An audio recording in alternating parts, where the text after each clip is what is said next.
গায়ক মাইনুল আহসান নোবেলকে গ্রেপ্তার করেছে ডেমরা থানা পুলিশ। সোমবার রাতে রাজধানীর ডেমরা এলাকা থেকে তাকে গ্রেপ্তার করা হয়। গ্রেপ্তারের বিষয়টি নিশ্চিত করেছেন ঢাকা মহানগর পুলিশের উপ পুলিশ কমিশনার মোহাম্মদ তালিবুর রহমান।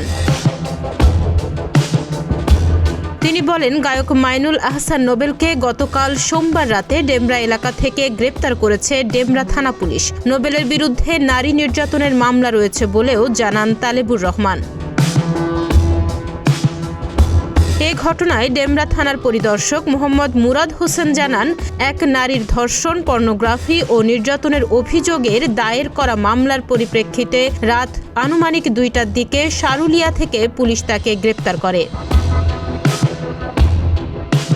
এর আগে 2023 সালে নোবেলকে গ্রেপ্তার করেছিল ডিবি পুলিশ। প্রতারণার অভিযোগে এক মামলায় সেবার গ্রেপ্তার করা হয়েছিল তাকে। ভারতের জি বাংলার সারেগামাপা রিয়েলিটি শো থেকে পরিচিতি পান নোবেল।